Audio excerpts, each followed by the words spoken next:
Today we geek out about Skulk Hollow.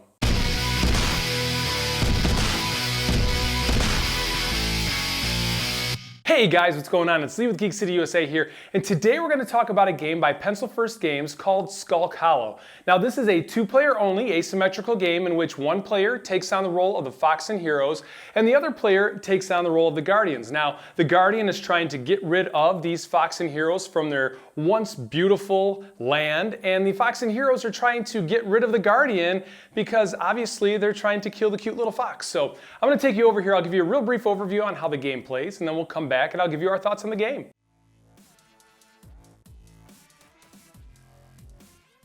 Okay guys, this is Skulk Hollow. Now, first things first, this is a prototype copy of the game, so definitely check out the Kickstarter page for some final details. I know that this is set to be a cutout. I think some of these meeples, or not the meeples, but the hearts rather, are going to change, and you can just get some final ideas of what the final version will look like. Now, Skulk Hollow is a two-player asymmetric game, which means that each player is going to have a little bit of a different play style. In this side, you have the Foxen heroes that are trying to protect their village and farms from the Guardians, and you have the Guardians who are trying to rid their perfect land, or once perfect land, of the Foxen heroes. Now for this example, I went ahead and set up Grek. Now Grek is recommended as the first Guardian that you play with on your first playthrough, and I also selected the King of War. Now the King of War is also recommended. He is one of the Foxen leaders, and that was recommended for your first playthrough. There are other Foxen leaders as well that have different powers and different abilities, different strength and health, but I'll let you check out the Kickstarter page for more information on that. And there are a few other Guardians for you to pick from, each with their own benefits and actions,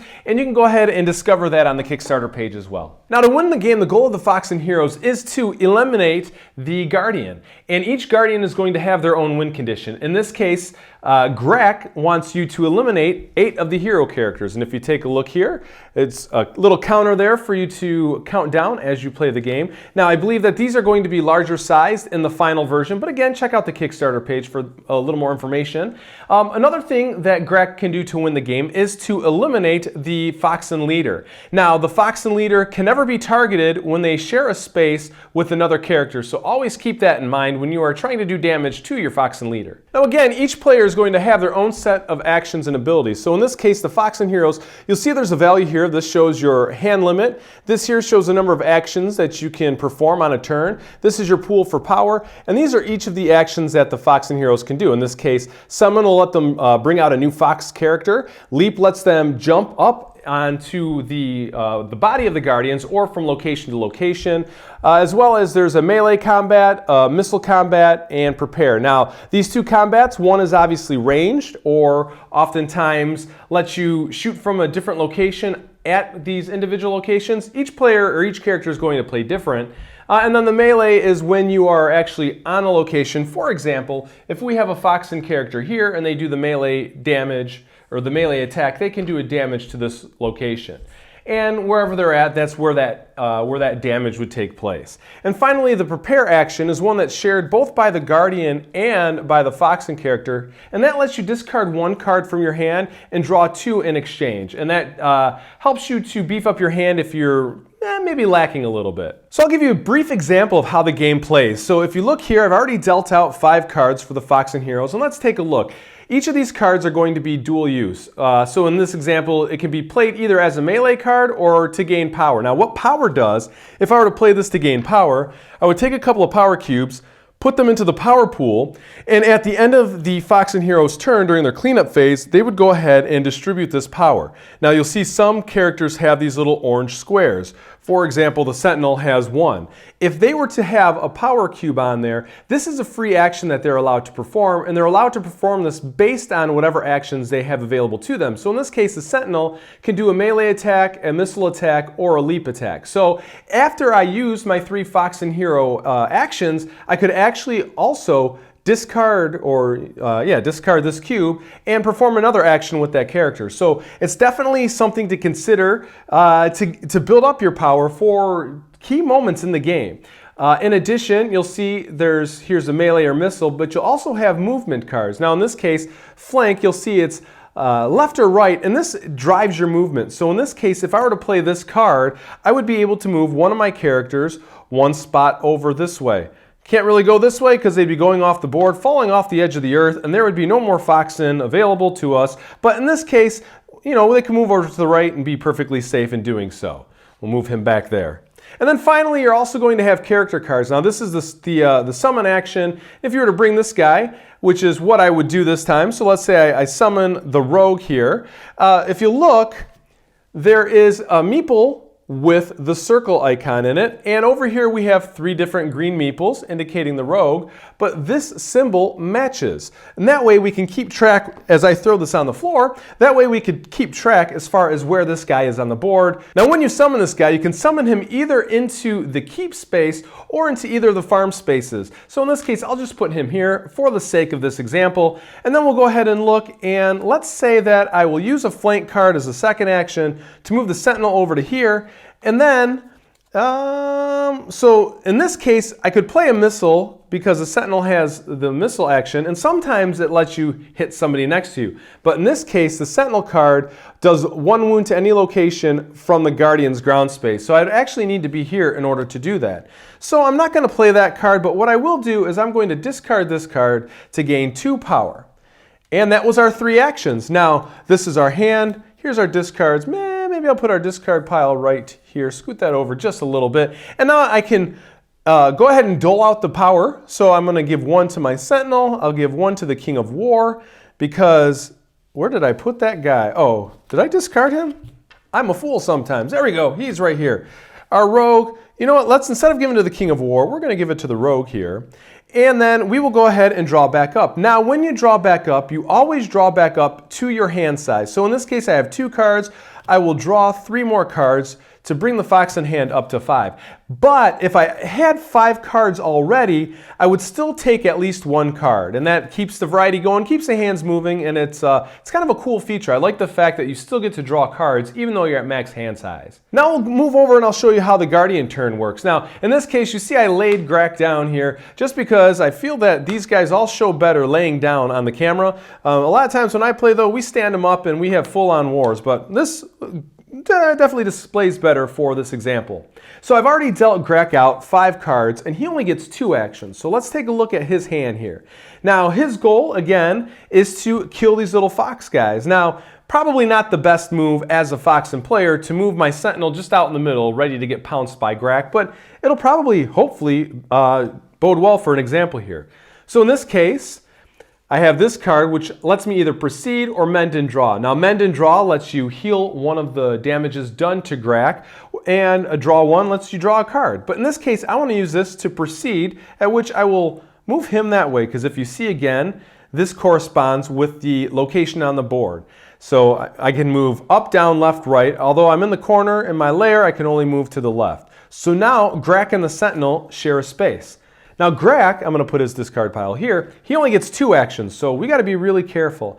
Now I have a swing, and what swing does, and I can show you on here, or I can show you on this nifty card here, what swing does is lets you inflict 1 wound to any unit on Grek's ground space, which I think sounds excellent. So I'm going to go ahead and play the swing card, and it will do 1 wound to the Sentinel. So I will go ahead and take a heart token, give it to the Sentinel, and Grek is 1 wound away from killing the Sentinel and moving up on this counter sheet. But that's it. Grek has no more actions, so even though I have cards, it doesn't do me any good. So I go ahead and draw up. I have 3 cards, so we'll draw 2 for a total of 5. Now let's take one more fox turn, for example. The fox in here. Let's see if this works out to our advantage. Well, I kind of want to do something that would help us illustrate play a little bit. So let's just say that I'm going to discard. No, I'll discard this card here to draw 2 more. So this is the prepare action. And okay, I got a couple extra characters, not too bad. What I will do, I was hoping to be able to move this guy, but I can't. But what I'll do is I will play this missile card. And what this does is this will let him, according to his card, do 1 wound to any location from Guardian's ground space. So I can pick now, and I want to do one of these locations. Now, if I, again, put full damage to any one of these locations, Grek can't use that power anymore. So I kind of think that I would want to, as the Foxen player, try to beat out the swing because that's what wounded my guy. So I will go ahead and do 1 damage here. So now that was 2 actions for the Foxen, so I have 1 more action. And what I can do, you know what? I'll play another missile card. Why not? And I will do the same thing again. I will do another damage to swing. So now he's a little more damaged and can't swing anymore. Now I'm out of actions. I did all 3, but I have these fancy cubes here. So I'm going to use the Sentinel's Power Cube to do 1 more of the missile actions, or hurl as it's called for him. And I will go ahead and do damage. Well, I'm going to do damage to the gaze, because the gaze is a pretty powerful action. What gaze does is it lets him do 1 wound to any unit that's in one of these connected squares. So any on the flat side. So that's a pretty brutal power, especially considering if he gazes at this rogue, he only has 1 heart, so he would die, bringing his objective up. So anyway, that ends the Foxen turn. I have no power to allocate, so I'll go ahead and draw up to my full hand size of 5. And I will carry on over here to Grek. Now Grek will look at his hand and, well, let's see, I have a gaze card, so perfect. So first thing I will do is I will play a gaze on Grek.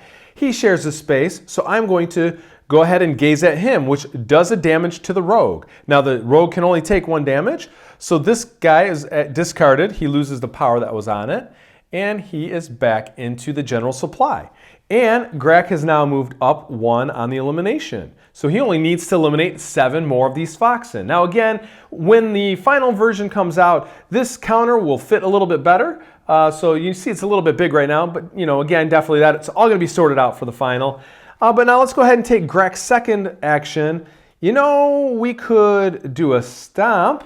And a stomp will let us move all units from Grek's ground space to any other ground space. Now that might be what we want to do to get him from shooting us with any more arrows, or what I can do is maybe do a mend, at which point I could heal myself. I don't think it really matters for this example, so we'll just say that Grek will mend because he wants to be able to do a swing and maybe try his hand at killing that guy.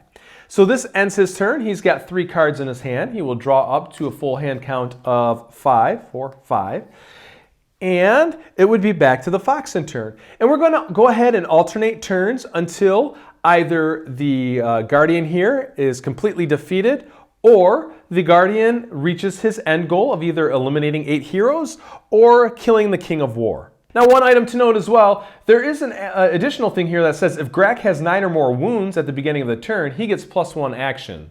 So again, this shows you kind of how diverse this game plays. There's a lot of different nuances to, again, each Guardian, as well as the way the Foxen play versus the Guardian. Now that is our brief overview of Skulk Hollow. Let me go ahead and clear this off because I want to show you some of these other Guardians. So here's Thantos, for example. Now I'm not going to go ahead and pull out his card, but I want to show you these guys come in their little tuck box here.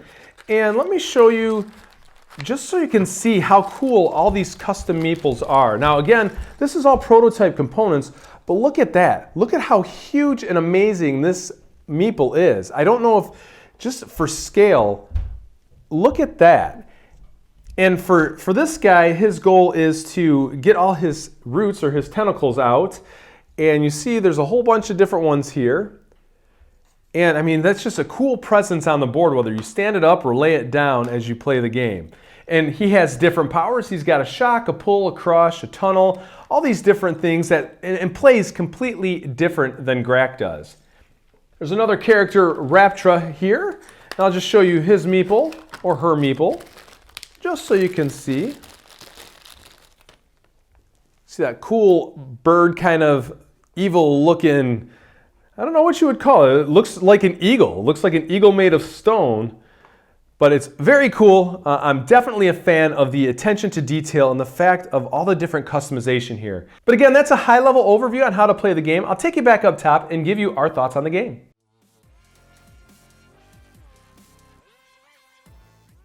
All right, guys, that was Skulk Hollow. So first of all, once again, that was a prototype copy of the game, but the prototype components were fantastic. And if the final version is anything like the quality of the prototype, I think the quality of this final game is going to be excellent. I do know that the player boards are going to be a little bit bigger. I think the Guardian boards are actually going to be cut out to be shaped more to the Guardians, and I saw on the Kickstarter page that the meeples for the Guardians and everything are going to be a little bit bigger. So as far as the components go, I think the components on this game are fantastic and are expected to be fantastic in the final version. Now the gameplay of this game is excellent. This is a really easy game to pick up and teach. You're playing based upon your cards. Your cards are typically multi-use. You can pick from 1 or 2 different actions that are on that card, and which gives you definite options, because if you draw a card and you can't move maybe the way that that's showing you to move, you can play it for its secondary action. Of course, you can always discard it and draw up 2 cards. So the game is always moving. It's a very fluid feeling game. I really appreciate the asymmetrical piece of the game. I'm a sucker for asymmetrical games, so anytime that there's 2 players and each one's playing a little bit different, I think it adds a good variety to the game and a good feel. And that kind of segues into the replayability factor in this game, and I'll jump right into that. Because this is asymmetrical, first of all, you have a ton of replayability built in based on that alone. You also factor in the point that you can have different leaders to pick from for the Foxen hero, which they each have slightly different maybe secondary powers, or one might have more health than another one because it has less powers, but the difference between those adds a little bit of flavor to the Foxen hero's gameplay. As well as the Guardian player, you have a number of different Guardians to pick from, and each Guardian really does play differently. It gives a totally different feel to the game. Obviously it's the same mechanics, but just the way that you play the game as the Guardian and as the Foxen player in reaction to that Guardian is amazing. It really, really plays well, and it really feels fresh each time you play it. Another thing that I really felt was positive about this game was the audience. This game, based on the theme alone, of course you have these cute little Foxen and these neat looking Guardians, that it can appeal to all sorts of gamers, young and old, and there's enough of a game here that it will appeal to your more gamers, if you will, as well as to your casual gamers. It's a game that you can introduce to a number of different people. It's really, really easy to pick up. There's not a ton of rules. You're playing your cards and you're going based upon that. And I think because of that, the audience to this game is wide open. Now there is a slight learning curve to the game, so the game is not played in a normal square manner. Your board is kept at an kind of like a diamond, and in doing so you're not moving up, down, left, right. You're moving angular, and when you're playing your cards, sometimes it takes a moment to wrap your brain around where you can actually move when you're first playing the game. So if you're introducing it to a new player, that's typically the hurdle that it takes them to get over. But I found that it helps if you hold the card over top where they're at. That really helps to direct them as where they're going. And then once that clicks, the movement is no more issue. But that is a slight learning curve to your first playthrough. Now with that said, all in all, we absolutely adore this game. Everything from the presentation to the play styles of each sides of the board to how easy it is to teach to people. We really enjoyed this game, and I cannot recommend this game enough. This did a great job at scratching that 2-player itch for all ages and all gamer types for us, so I cannot recommend this game enough. I would definitely recommend you go check out the Kickstarter page,